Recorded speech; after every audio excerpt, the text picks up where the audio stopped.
So every year after Pesach, immediately after Pesach, 99% of the time we read Parashat Shmini, which is really, if you want to talk about a theological statement about how God works in the world or how God doesn't work in the world, it is exactly that Torah portion, where the two children of Aaron are literally consumed by fire that they brought for a sacrifice that they were not requested by God. And God got upset because he didn't request it, so they were basically killed by God, completely out of nowhere. And we have spent centuries trying to understand the meaning of this action. And the rabbis in the Talmud try to whitewash it and say, look, they were trying to take the place of Moses and Aaron. That's why God punished them. And they come up with 20 excuses of why these two children had to be punished like that by God. But the truth is that the real answer takes a lot more courage than just using your imagination. And the real answer is that there are things that are beyond our comprehension. There are things that are so horrible and so impossible to understand that sometimes we approach them asking the wrong question and we arrive at the wrong conclusion. And every year at this time of the year, we find ourselves literally at the precipice of the observance of Yom HaShoah, of Holocaust Remembrance Day. So, trying to understand what happens to the children of Aaron and putting it together in juxtaposition to the Shoah, it's really a very powerful image. And I want to share with you an experience that I hope I can transmit and do it justice in the way in which I felt it. When you walk into Birkenau, which is the extermination camp next to Auschwitz, there is one small gas chamber that is still standing. The crematorium and the gas chambers that were built for mass production of death were blown apart by the Nazis as they retreated because they didn't want the world to see what they were doing or what they did to the Jews. And that small gas chamber that still stands is one of the most horrific sights, one of the most horrific places on the face of the earth.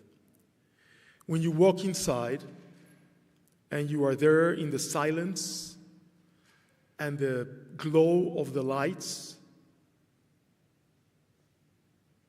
that are inside that chamber, you can still see on the walls the scratches of people trying to get out. And your heart stops. And at least for me, that was a moment where I started thinking, how can this be possible? How could this happen to us and nobody lift a finger to help us? So many questions. So many questions. Not enough answers. And when you start thinking, the more you think, the more you go into that rabbit hole where it's impossible to understand what really happened. I remember the first time when I was a kid, and I learned that the Americans could have bombed the tracks that led to Auschwitz, and they didn't. That Roosevelt had the power to do it, and he didn't. I couldn't understand it. You know, I was a young boy in Mexico across the border, right? The United States is the most powerful country in the world. And you're thinking to yourself, how could he not do it? How hard could it have been? And when you are in that gas chamber, you start thinking of all of these things. And I remember going to the Holocaust Museum in Washington and reading the explanation, where they explained that Roosevelt didn't want to deviate from anything that was not necessary for the war effort. And in theory, he didn't want to risk the life of American servicemen in missions that were not necessary to win the war. If you ask me, and I'm talking as a Jew, this is perhaps one of the most horrific mistakes ever perpetrated in history. And here's the reason why I'm telling you this. And again, like I always do, what I'm about to say has absolutely nothing to do with politics and everything to do with being a Jew in the world in which we live.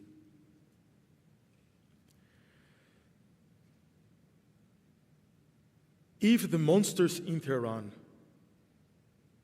would have been able to put together a nuclear weapon, there would have been a second Shoah. There would have been a second Holocaust. It is not a matter of maybe, well, no. It is a certainty. These lunatics had in the middle of Tehran a clock counting down to the destruction of Israel. And they realized that, unlike the Nazis, who put so much effort and imagination into killing us, they only had to do one thing: press a button. Every time I hear in the news, and I stopped watching them, that this has been a war of choice, that Israel has dragged the United States into the war, I don't even know how to react to this. For us as Jews sitting in this room, this can never be a war of choice. This was a war of survival, and it still is. 40 days and nights, rockets incessantly over Israel. If you have the app that tells you when the rockets are coming, which I do, and you keep it on, you cannot understand how people can live like that. And yet they do. And you know why? Because our brothers and sisters in Israel understood that the sacrifice of taking these bombs, of taking these rockets, was important, because if they didn't do it, the rocket that they will take would be the one that will kill us all. I have never been more grateful and proud to be a citizen of the United States than I am today. Because in my life, for the first time, our country stepped up, not only with words, but with actions to protect us. And let me put this in perspective. When the people rose up in Tehran and all over Iran,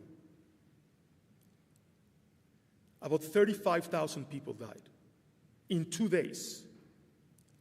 The last time that 35,000 people died in 2 days was in Babi Yar. The Nazis did it. I had family members who died in Babi Yar. And if you've ever been to that ravine and you're staring into the void and you're looking at evil and you're asking yourselves, how could it be done? Well, it was just done again. But this time,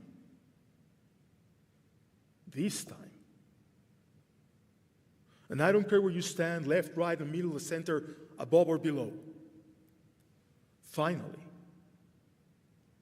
someone did something about it. You know, my grandmother used to tell me, and I never understood what this meant until I went to Ukraine, that the Gentiles in Ukraine were horrifying. that she was so petrified of the Ukrainians that she could never fathom the idea of ever going back.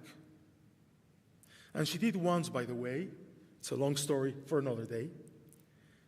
But when I finally made it to Ukraine a couple of years before the war started, Liz, Danny, and I were walking through a village, Metchivosh, which is the birthplace of the Baal Shem Tov, which literally looks like an Atevka. And there were signs posted all around. By the way, they have a hotel with 1,000 rooms because Hasidim go there on pilgrimage. But there are signs posted all around explaining that the Eruv, the limits for you can carry on Shabbat, end here and there.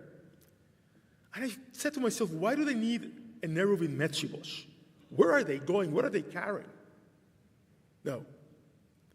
The Eruv was alerting you that on the other side of the street where the Eruv ended, the Ukrainians were there. And they were all there sitting in their Porsches, drinking vodka and beer, just watching us. And I finally understood what my grandmother meant. The difference was so immense that you could cut it with a knife.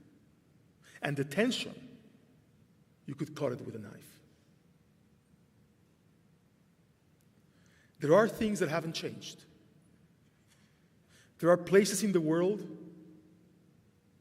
where anti-Semitism is disguised as a political anthem, as a political reason to exist.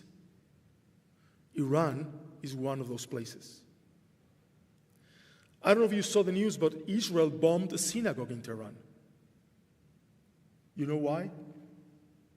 Because one of the commanders of the army was hiding inside the synagogue.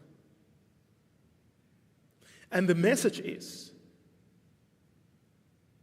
this is not 1939. So please, I want to ask you two favors. Every time you hear people say that Israel dragged America into this for no reason, every time you hear somebody say that this is a war of choice, every time you hear somebody complain about the price of oil, think about how lucky we are to live in a country that stood up for our people. And the second favor, this Sunday is Yom Hashoah. Yom Hashoah is on Tuesday, but the commemoration at Temple Beth Shalom for the whole community is here on Sunday at 4:30. Please come. We have become a people that sends emails and videos and tell each other how much everybody hates us. But when it comes time to stand together with one another, we're too busy. We're playing golf, we're taking a walk, we're watching TV. 1 hour of your time. Let's stand shoulder to shoulder with one another. It is so important. And please, don't tell me you don't have time. You know who doesn't have time? Dead people don't have time. This is not our generation. Let's celebrate who we are by coming together as one. The speaker that we have on Sunday, or Horvitz, is tremendous. Lieutenant Colonel of the Israeli Army, part of the intelligence apparatus, an expert in anti-Semitism. Please, please join us. There's never been a more important time to stand with your people than today. Shabbat Shalom.